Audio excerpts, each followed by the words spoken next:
You know, the entrance of the word, the scripture says, is light. And if I don't bring this word before us, there are certain things that cannot happen, because you see, the Spirit of God will never force himself upon you. But there is a way that the Lord will first show us ourselves, that we can come in a posture of repentance. Because in repentance, we turn to him. Repentance is not just a feeling. It's not about feeling bad. You know, you can be in a cycle of feeling bad about something and never change it. But repentance is to turn. That everything, you know what, because you can be walking in the wrong direction while feeling bad. And all you keep doing is saying, Lord, just, help me, forgive me, I'm sorry. But you're still in the wrong direction. But repentance is to turn to the location and the destination and the direction the Lord is saying turn to. Ultimately, it's about beholding him. It's not about beholding your excuses. It's not about beholding your sin. It's not about beholding your past. It's not about beholding your cycles. It's about beholding Jesus. So the reason I'm able to turn is because I want to see him more than I want to see my excuse. I want to look at Jesus. I want to turn from the way of wickedness and the way of sin and to the way on the path of righteousness. I want to turn from missing the mark to walking with him. And so I'm going to be teaching a word today, and it's really inspired by the theme of this conference. When the Lord gave me this word, it really, really touched me. And I know that, your pastor talked about even how this conference was really birthed by a prophetic word. And, the things of the Spirit, it's beautiful, because when you are tapped into the Spirit, you can flow from the very place that the Lord gave that utterance. That the purpose of that utterance and what the Lord wants to establish with rebuilding her, that the Lord will have his way. And so what we do as ministers is really to understand the mind of God for his people, so we can understand the assignment he has given your pastors, and we can flow in that assignment. And so when we talk about rebuilding her, it's so interesting, first of all, because, even the idea of the word rebuild, it means to build again after something has been damaged or destroyed. And so it's not just about rebuilding or going back to what was. It involves, first of all, there is something broken, there is something damaged that has to be repaired. There was something broken that has to be restored. And so rebuilding only exists because we first acknowledge there is damage. But if you don't acknowledge there is damage, you wouldn't rebuild. You would rather build upon a faulty foundation. And so for many of us, what we, when we don't recognize that we didn't just come out of a sinful life, but that sinful life damaged us. Because all humanity has been damaged in one way or the other. Because we were born in a sinful nature. And anything in that nature, there is a way that it affects how you think. There's a way it affects how you live. There's a way it affects how you see people. And so when you come to Christ, when you don't allow the Lord as the potter to have his way to reshape you, to remold you, to rebuild you, what often happens is that people begin to build a relationship with Jesus on a faulty foundation. And this is where compromise comes in. This is how you can be building something for Christ while in fornication. Because you never touched and you never repaired what was first damaged. That when you lived in the world, there was a way of life you had. This is why the Bible talks about renewing the mind. Because there was a way you saw life. There was a way you lived. There were things you entertained. Coming to Christ does not mean you carry that same baggage and you just build on top of it.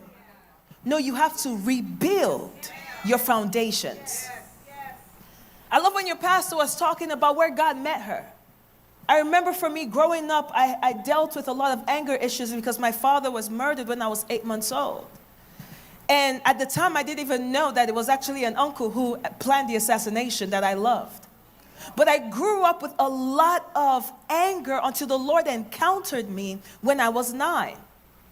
And during that encounter, the Lord began to raise me and teach me many things about love, about who he is, about, how he calls us and all these things. But I knew him. I didn't have capacity then. I was a kid and I was still dealing with things. I didn't receive him as a savior yet.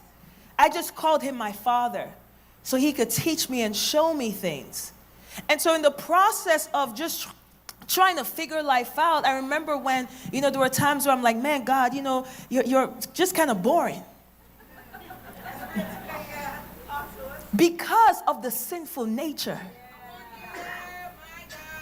And so there was a time where I'm just like, I want to do what everyone else is doing.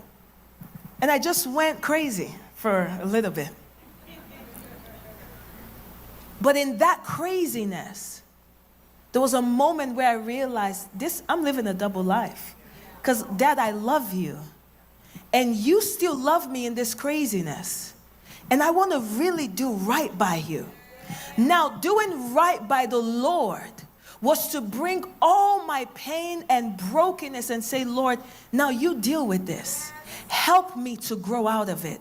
Help me to understand what it means to reflect you. Help me to understand what it means to walk in your ways. And that's when the Lord began to take really his time with me, because now I was not just seeing him as a father, but I came under his lordship. You see, many of us, we acknowledge he is Lord, but he's not yet our Lord. Because when someone is your Lord, that means they own you. If you have an apartment, you can't just wake up one morning and decide to redesign the kitchen. You can't wake up one morning and say, you know what? I don't like how the ceiling is. We're just going to open it up. Because you don't own it. There is an owner who you have to abide by their rules. And so if the Lord truly has ownership over you, you start to live according to his ways. And when you surrender to his Holy Spirit, that's where transformation really begins. But for oftentimes what we do is that we bring in the baggage that we had, the way we used to think about life, the way we used to live. And then we say that Jesus is our Lord, and we continue in that way. And you know what the excuse we normally give? But God knows my heart. Of course he knows your heart. He knows the hearts of even the people that persecuted him. He could speak about the minds of people, but he wants your heart. He's not just trying to know it. He wants to have ownership over it. Have influence over it. He wants to transform how you think and how you live. And so we have to first acknowledge there is damage. Because if you don't acknowledge there is damage, another spirit will begin to influence you as a Christian. You see, we're going to talk about 2 women in the scriptures. And these 2 women have many similarities. They both function within the body of Christ, but they serve 2 different masters. One is serving the Lord, the other is serving the enemy. And how, these 2 different women really reveal 2 different paths in life for every woman. And one path is found when you can first acknowledge the damage that the nature of sin has done in your life.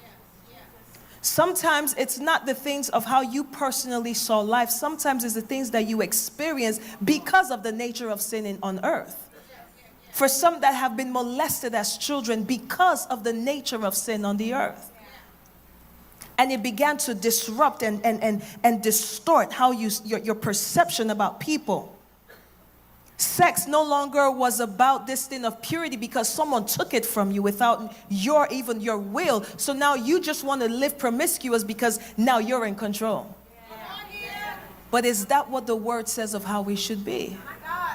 So there is something has distorted your way of life. Something distorts your integrity. Something distorts your purity. And if we don't acknowledge there is damage, to bring it before Jesus, we will never rebuild the faulty foundation. We will just build on top of it. And when you build on top of faulty foundations, what is produced is Jezebel.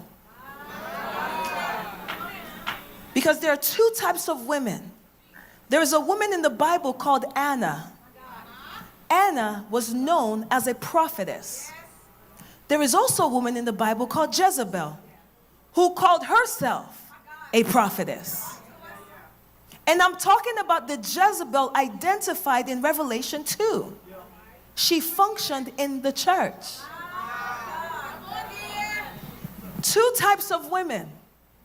But the enemy is looking for the woman who has been broken by life, never healed, but continue to build. Because for that woman, he can manipulate. He can influence. And there will be a spirit that speaks to her, and she will call it the Spirit of God.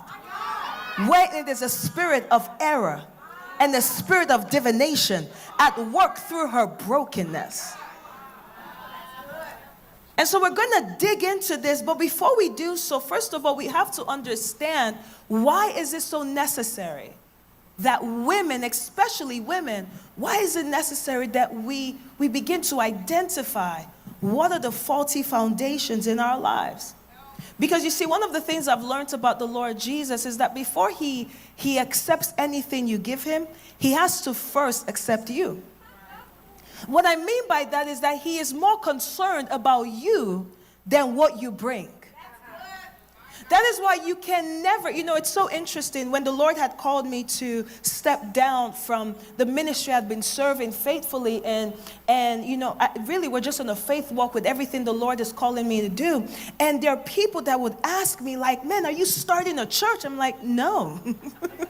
That is not the instruction the Lord has given me in this time. And you're like, but you should start a church. You have a following. And I said, this is not the ways of God. This is the way of flesh. You don't start a church because you have a following. You don't start a church because, I am not more concerned about souls than Jesus is. So I have to submit to how he calls me to do things. Not what I desire. That's not how it works. But you see, the issue is, there is a way of the world that has infiltrated the church. And so we start working for God when he never actually commissioned you. We start working for God when he never hired you. And we start doing many things for the Lord, when in reality, it is works masqueraded as self-ambition.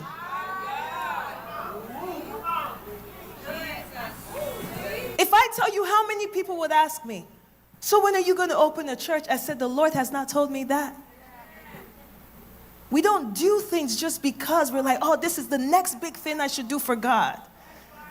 No, we follow his leading and instructions and his way. Because what he ordains, then he backs up. When the Lord gives you a vision for something, that is when there is provision. When it's your vision, that is when manipulation enters. We have to get back to the way the scripture says that those who are led by the Spirit of God, those are the sons of God. Not those who lead themselves for the Spirit of God. And the enemy, you see, the only reason, I thank God that everything, the way my transition happened, it was done so well. There was so much honor. Like my pastors and I, we have an incredible relationship, right? And I think maybe for many that is rare, to see that someone can step down from a ministry and still be supported and still loved by their pastors. But you see, what the enemy desires is that things like that the Lord would say to someone, it is time for you to walk away. And the enemy wants things to happen in such a way that it's messy and it's corrupted. Why? Because offense comes in. And when offense comes in, now I have a point to prove. And when I have a point to prove, first of all, offense already means that something is faulty in my foundation. But Satan loves that. Because he wants you to build on that. Because now what is driving you is not the will of God. It's not the heart of God. It is to prove a point to people. And another spirit begins to speak to you. Another spirit starts to inspire you. Another spirit is trying to tell you how to level up, how to do things differently. You see, the Bible talks about how Satan masquerades himself as an angel of light. So the wisdom of that spirit will make it look as though it's about God's people. But it's really about you. Too many of us are such in a hurry to build and do something for God. And it's not really about God. It's really about you. Because before God sends you, he calls you first to himself. That from the place of intimacy, then you're developed. And everything you do is the outpouring of your relationship with him.